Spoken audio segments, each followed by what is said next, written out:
파병된 북한군이 사망했다는 정보가 우크라이나 대통령 입에서 나왔습니다. 북한이 지원한 무기도 파괴했다고 했는데요. 이런 가운데 러시아 국방부 장관은 전장을 비우고 급히 북한을 찾았습니다. 어떤 배경이 있는지 살펴보겠습니다. 김열수 한국군사문제연구원 안보전략실장 모셨습니다. 어서 오십시오. 네, 안녕하세요.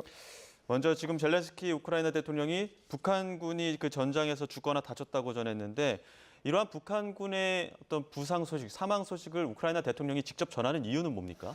아무래도 이제 이게 북한이 직접적으로 이제 참전했다라고 하는 것을 전 세계에 이제 알릴 필요가 있는 거죠. 그러면서도 북한군의 사망 소식은 계속 있다라고 얘기하는 건데 사실상 이제 교토통신과의 인터뷰를 통해서 이 얘기를 한 거거든요. 그런데 지금 북한군의 이제 희생이라고 할까요? 피해가 이제 점점 더 커질 수밖에 없는 것이 지난주에 이제 김용현 국방부 장관이 국회 국방위에 가서 이제 말을 한 것을 보면 지금 북한군이 어디에 소속돼 있느냐 하면은 자신들의 스스로의 어떤 그 주의 편성 속에 있는 것이 아니고 소대 단위로 쪼개져 가지고 러시아 중대 속에 이제 이렇게 배속이 돼 들어가 있다라고 얘기하거든요. 전장에 있는 북한군이 말씀이시죠? 네, 그렇게 되면 이게 1개 중대가 한 100명 조금 넘는데 한 3, 4개 소대로 이제 구성이 되거든요. 그러니까 뭐 한 3개 소대는 러시아군이고 1개 소대는 이제 북한군이 될 수밖에 없지 않습니까?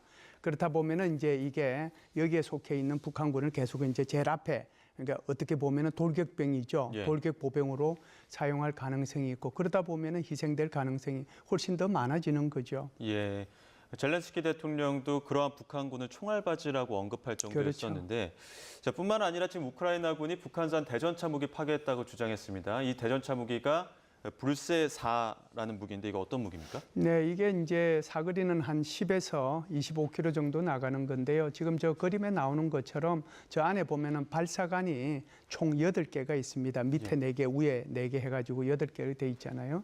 저게 이제 러시아제를 모방을 해가지고 이게 북한에서 계속해서 이제 업데이트 시킨 그런 건데 이것이 이제 발견된 것은 지난 7월 말에 이미 이제 발견이 됐다고 우크라이나군에서 얘기를 했고요. 그러면 실제로 이제 불세사라고 하는 것이 우크라이나에 투입이 됐느냐 여부는 우리 국정원에서도 이걸 확인을 했어요. 그래서 이제 이번에 저것이 이제 파괴됐다라고 하는 것은 이 우크라이나의 드론을 운용하는 1인칭 드론이라고 얘기하죠. FPV라고 하는 거. 그것이 이제 저것을 파괴한 거거든요. 그 파괴한 동영상도 나오지 않았습니까? 그래서 저것을 보면은 북한의 상당한 다양한 무기 체계가 지금 러시아를 지원해가지고 러우 전쟁에 투입이 되고 있다. 이것을 이제 보여주는 것이죠. 지금 전장에서는 이렇게 대전차 무기가 파괴되고 북한군의 사망 소식도 들려오고 있는데 이런 가운데 러시아 국방장관이 전장을 비우고 1박 2일 평양을 또 방문하지 않았습니까? 주말 동안. 이건 어떤 목적이라고 봐야 되는 겁니까? 이것은 이제 트럼프 당선인의 종전 구상하고 직접적으로 연관이 있다라고 봐야 되겠죠. 그래서 현 접촉선을 이제 이 군사 분계선으로 해서 좌우측으로 남북한에 지금 그 비무장지대가 있는 것처럼 그것을 하겠다라고 하는 거잖아요. 그렇다라고 하면 지금 러시아 입장에서도 그렇고 우크라이나 입장에서도 그렇고 한 채의 땅이라도 더 확보할 필요가 있는 거거든요. 그러면 러시아 국방부 장관이 왜 갔느냐? 이 지금 치열하게 전투가 지난 2년 한 10개월 동안 중에서 가장 치열한 전투가 지금 벌어지고 있는데 이제 이렇게 간 이유는 결국은 이제 총포탄 추가적으로 이제 지원을 더 받아야 될 필요성이 있는 거고요. 두 번째는 이제 추가 병력이 필요한 거죠. 나중에 휴전이 다 되고 나면 총포탄이 왜 필요하겠습니까? 북한께 하나도 필요 없고 북한군도 필요 없잖아요. 오히려 지금이 더 필요하니까 지금 총포탄을 더 많이 주고 지금 추가 병력을 좀 보내달라라고 이제 그런 차원에서 가지 않았는가 그런 생각을 하고요. 물론 뭐 거기에 대한 반대급부도 있었으리라고 생각을 합니다.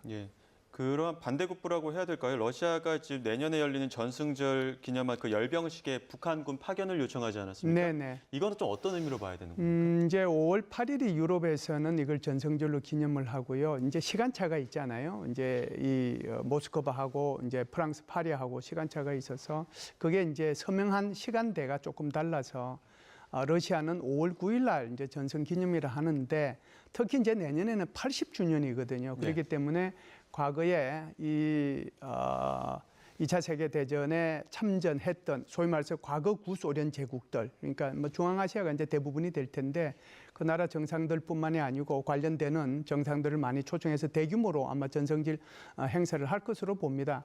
국방부 장관이 얘기한 것은요, 러시아 국방부 장관이 얘기해서는 북한군이 여기에 참여해 달라라고 얘기한 거잖아요.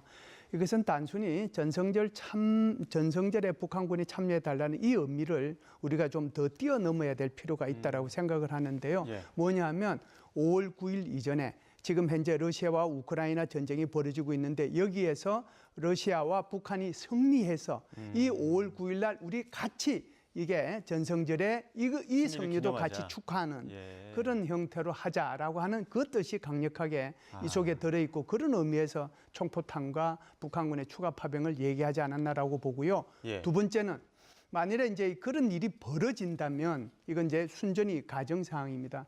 벌어진다라고 하면 아마 북한군과 함께 김정은도 여기에 참여할 가능성이 있는 거거든요. 예. 이미 이제 뭐 초청은 받았는데 그 전에 러시아를 방문할 가능성도 있지만 일단은 뭐 데드라인으로 따지면 5월 9일이 아마 이렇게 러시아를 방문을 해서 정상회담을 할 가능성이 굉장히 있다 이렇게 보죠. 예. 자, 이렇게 또 긴박하게 돌아가는 가운데 트럼프 대통령 취임 앞두고 나서 지금 더욱더 좀 격렬해지고 있지 않습니까? 네네. 근데 지금 그 젤렌스키 우크라이나 대통령 영토 일부를 수복하는 걸 포기하고서라도 나토에 가입을 한다면 휴전에 동의할 의향이 있다 이런 이야기를 했거든요.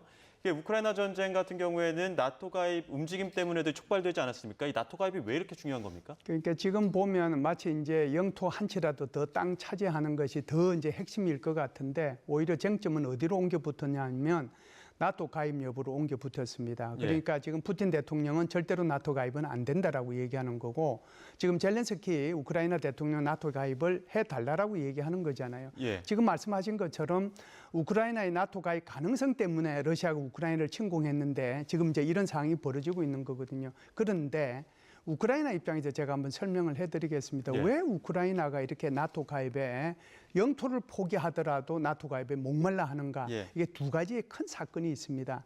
하나는 1994년도에 있었던 부다페스트 협정이고요. 또 하나는 2014년도에 있었던 민스크 협정입니다. 부다페스트 협정이라고 하는 것은 그때 당시에 소련이 해체되었을 때 우크라이나는 세계 3위의 핵 보유국이었어요. 그 정도로 많았습니다. 그런데 이것을 다 해체하기 위해서 미국이 돈을 지원을 했고 모든 것이 러시아로 넘어가서 거기서 해체 작업을 했거든요. 그러면서 안전보장 조약을 체결합니다. 그때 당시에 러시아, 우크라이나, 미국 그리고 이제 비확산 조약의 기탁국이 영국이거든요. 영국. 이 나라가 협정을 체결했는데 어떤 일이 벌어졌습니까? 2014년도에 오히려 러시아가 동부 돈바스 지역하고 크림반도를 예. 다 가져갔지 않아요.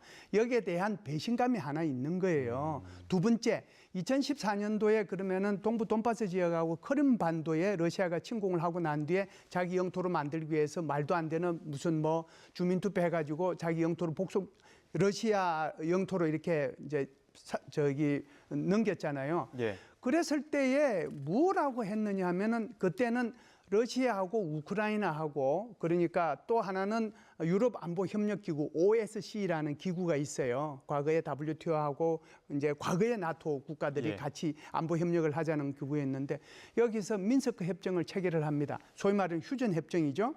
휴전 협정을 하면서 1차 휴전 협정을 했고 이것이 이제 파괴되니까 다시 2차 휴전 협정을 했거든요. 2014년도에. 그런데 2022년도에 무슨 일이 있었습니까? 러시아가 다시 우크라이나를 침공하잖아요. 그러면은 우크라이나 입장에서는 그런 거예요. 니들이 아무리 협정이 이렇게 서명해줘도 예. 이게 무슨 의미가 있느냐? 그러면은 나를 미국하고 같이 지금 상호방위 조약을 체결하든지 과거에 이승만 대통령이 미국의 트루만 대통령한테 요구했던 것처럼 그걸 하든지 그렇지 않으면 나토에 가입시켜달라. 예. 그래야 내 안전을 보장받지. 이건 맨날 협정 체결해봤자 또다시 러시아가 우리 공격할 거다. 그러니까 나 영토 일부 잃어도 좋으니 나를 나토에 가입시키라. 아주 목숨을 걸고 있는 거죠. 예. 지켜줄게 약속했는데 지켜주지 않으니 울타리에 같이 넣어달라. 뭐 그렇죠. 이런 식의 지금 요청을 하고 있는데 지금 안 되는 상황이어서 좀 문제가 되고 있는 것 같은데요.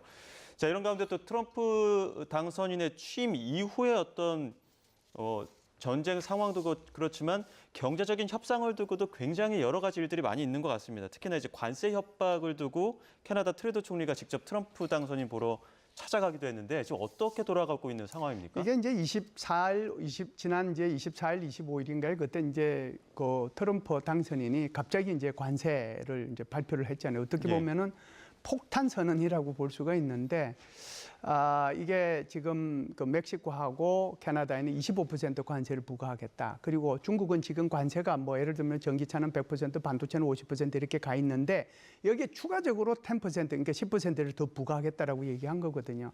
중국이야 우리야 뭐 그럴 수 있다라고 생각하는데 아니 그러면 왜 캐나다하고 여기 멕시코에 관세를 25%씩 부과하겠다 하는 거냐? 이게 바로 펜탄이라고 하는 마약이 있습니다. 네. 그 마약의 통로가 바로 죄송합니다. 캐나다하고 멕시코를 통해서 미국으로 들어와서 미국을 병들게 한다는 거예요. 그렇기 때문에 여기에 대해서 조치를 안 하면 25% 관세를 부과하겠다라고 하는 거거든요. 예. 그런데 여기에 이제 대응하는 것이 멕시코하고 캐나다하고 다릅니다. 멕시코 대통령이 이렇게 해요. 우리도 똑같이 관세 부과하겠다라고 했는데 네. 캐나다 총리는 나흘 있다가 29일 날이죠. 바로 그냥 말하라고 찾아갑니다. 예. 뭐 이게 이제 자기가 이제 절대로 트럼프 당선인은 절대로 자기가 취임하기 전까지 다른 외국 정상들을 안 만나겠다고 그랬거든요. 그럼에도 불구하고 요청을 하니까 이제 간 거죠. 사실은 두 나라의 관계라고 할까요? 두 그 정상 간의 관계는 굉장히 안 좋습니다. 왜냐하면은 뭐 과거에 트루도 총리가 뒷담화한 얘기도 있고 또 무슨 뭐 그때도 관세 보복했을 때 뭐라고 또 얘기해가지고 트럼프 대통령이 이제 뭐 화가 나가지고 이 뭐 정직하지 못한 사람 뭐 별소리 다 했거든요. 그렇게 관계가 4년 내내 안 좋았는데 그걸 무릅쓰고 국가 이익을 위해서 트루도 총리가 찾아간 거거든요. 우리도 여기서 좀 배울 것이 있지 않을까 이런 예. 생각은 합니다. 우리 지금 어떻게 움직여야 될까요? 지금 트럼프 당선인 같은 경우에는 여러 가지 지금 유럽 국가들도 손익계산서를 준비하고 있는 상황인데 네. 우리도 어떻게 보면은 굉장히 여러 가지 계산서가 주고받을 것들이 있지 않습니까? 그렇죠. 제일 중요한 거는 이제 트럼프 당선인 측의 핵심적인 인물들하고 이제 접촉을 해야 되겠죠. 그러니까 뭐 한국이 얼마만큼 이제 거기에 대해서 지난 4년 동안에 투자를 많이 했는지 아마 전 세계에서 가장 많이 투자한 국가가 한국일 겁니다. 그리고 이제 그것이 주로 공화당 텃밭인 텍사스 같은 데잖아요. 테일러시 뭐 이런 데가 우리 삼성 반도체가 이제 가고 거기서 건설하고 하는데 거기다가 우리 엄청나게 투자 많이 했다. 그런 데 대한 이제 설득이 하나 필요할 거고요.